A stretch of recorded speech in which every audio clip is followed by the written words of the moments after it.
Hi there, Scorpio. I'm Jennifer Angel. This is my horoscope report for you. All right, let's get started. All right, so we still have Mars right opposite in your relationship area. So it's going to move out of this area, but not until around the 20th, 19th, 20th of the month. So what does that mean for you? Well, Mars is the passion planet. It's like Mars and Venus together are like the love duo. It's like Venus is the romance and Mars is the passion. Two together, they just make that balance of love. Now, the other thing, Venus, right at the start of this month, is going to move out around the 3rd, but it's in an area of your chart, which is the area of your soul. So if you are looking for love, looking for a relationship, then guess what? You can just meet someone right now who you feel so connected with that you know in your heart and soul that they are part of your soul family. What does that mean? Then it means that you've probably been with them before at some level. Okay, so there's a familiarity there. And, when you meet someone and you just sort of, wow, you're so familiar. I know you, you know, and you just sort of fit in together. I love that. I think, I've certainly had that in my life. Most people I know have had that, and that's what can happen for you. It's a little bit of a short window, but once that Venus, and maybe it's already happened for you, and once that Venus moves out of this area, it's going to move into your career zone. Okay, but before we get on to that, just to talk a little bit about Mars again, it's like Mars is reactive energy, so you want to make sure that you keep it in that passion and you keep it like responding. And if you're a female, you want to stay in your feminine. If you're a male, you want to stay in your masculine. Okay, so don't change lanes here. And of course, well, I mean, depending whether you're what sex you're attracted to, then of course each of us have the females have some male energy and the males have some feminine energy. So you have to sort out with your preferences of who you like to be with, of how much of the female and the feminine energy that you want to let out, want to let out to come out play. And it can be different in different areas of your life too. Okay. All right, so there is a very nice trine. In fact, there's 3 like trines together, and we love the trines because they're like an easy passage. It's almost like the universe just sort of says, here's the door, it's opening, and for you just to walk through. This particular trine, which I'm going to focus on, is between Venus and Jupiter. Now, Venus-Jupiter energy are similar in the characteristics of like they both operate better from a positive point and an energy of gratitude, an energy of love, an energy of being positive. So like a mindset that says to you, yes, things are great. You're looking to in your life, how things are showing up, how things are serving you, how they're positive, rather than what's going wrong, what's negative. I mean, look, no matter how good your life is, if you try hard enough, then you're always going to find something that you don't like or it's not working.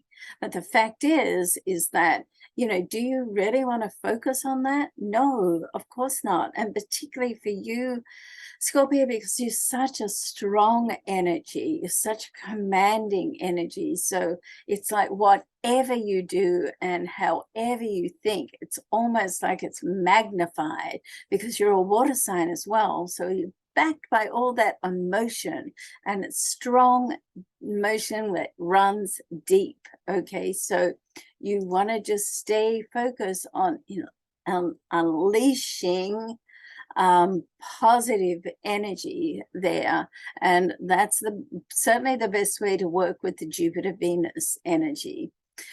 Jupiter is sitting in your area of well-being. It's also your area of productivity, and it does bring, the very nature of Jupiter is it does bring opportunities. It's a big energy, it's abundant, it's transformational.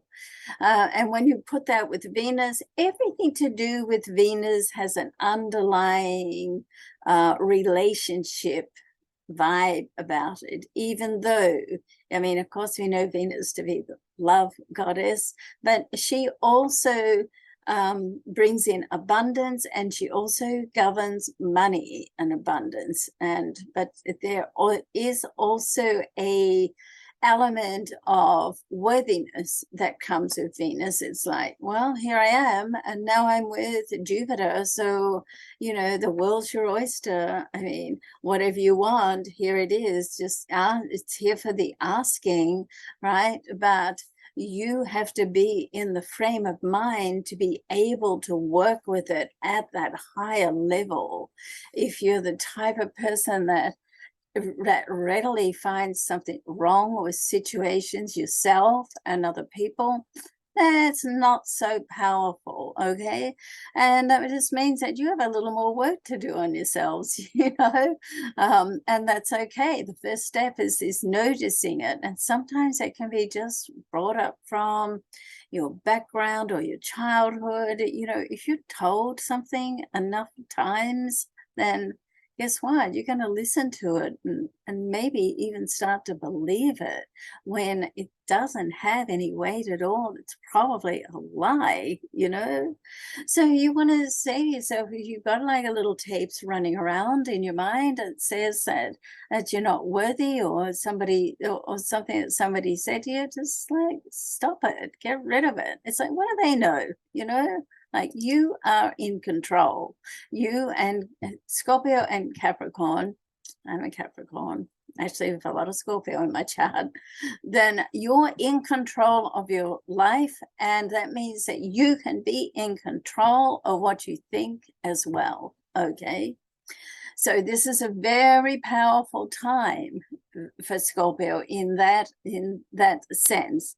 Now, the Venus is in your career zone, so career, your work, your business. So opportunities can come through, and not just opportunities, but opportunities that that you can connect with people that you feel you want to connect with, that you resonate with, people that are going to be on your side, people that are going to be, your cheerleaders, they're going to, respect and honor you and your wishes, and look for win-win outcomes, okay? It's not an energy where anyone's going to shaft you, okay? So that's, 1, 2, it's going to be whatever you do, it has a good potentiality of being financially viable for you. And but you want to take control, right? We love that, don't we? We want to take control and make that decision. I mean, as I said to another sign this month, it's like you're going to work just as hard and as long on something that does not support you well financially, and put in the same time and energy for something that does. I mean, here's the thing. I think I heard it from Mary Morrissey once, or Bob Proctor. I said, everyone has the same amount of hours in their day. It's how you use those hours, and it's how you think about those hours. Are you empowering yourself or disempowering yourself? Are you letting other people empower you or disempower you? So this is about you showing up for you and you taking control for you, okay? And when you do that, not just you win, everyone wins, okay? So that's, very powerful, positive, purposeful. There we go, 3 Ps. All right, so let's have a look at And by the way, when we're talking about Mars, Mars is your co-ruler. So Mars and Pluto are both your rulers. Mars is your original ruler. So it's really powerful in this sense. All right, let's have a look at what's happening with the moon. We've got the new moon, which is not until later on in the month, around the 27th. I'm saying around because I'm looking at the Greenwich Mean Time calendar, so the local one can be a little bit different. And it's in your area of connections, social events, getting out, socializing, networking. So it can be either physically or virtually. It's also a great time for charitable functions, you know, and just to get out and you know, mix and mingle of people who are making a difference in the world from a humanitarian level. The philanthropists have trouble with that word. So, you know, that's positive. It's, yeah, right at the end of the month, but sort of we're going to be leading up to that. The full moon is around your home and family area, and that's early in the month, around the 12th. So in this area, it gives you a chance when the full moon energy like intensifies anything, like if something's working out for you, then it's gonna like say, great, we're gonna intensify that. If something isn't working out for you, it's great, we're gonna like intensify it that way. Okay, so in this, in, you know, this sense, we have Saturn, you know, is sitting there as well. And so it can be to do with Saturn. Saturn brings in authority figures, and often it can represent father figures, you know, either father or a guardian in that sense. And because this is in a family, it can also represent establishment, but it's not in that area of your chart. It's in your home and family area. So if there's something going on there, then it can come to a head now, okay? Which can push you out of your comfort zone, and that's never been a problem for Scorpio. It's like that. One of my earliest thoughts of self-help, self-development books was a book I read many, many years ago, and it was called Feel the Fear and Do It Anyway. It was by someone by the name of Jeffries. I can't remember the full author. And to me, that's a Scorpio energy. You feel the fear, and you know what? I'm going to walk through the fire anyway. So, you know, it's a really positive in that sense. So the other things that are going on around this full moon is that you just get an opportunity to just let things go and to replace them with better things or better thoughts or situations that are going to resonate with you more. Okay, so the point is to take notice of it and do something about it. Okay, so very powerful month. I hope something amazing comes through for you and happens this month. If you've been new to my channel, please go ahead and subscribe, and I'd love it if you could share as well.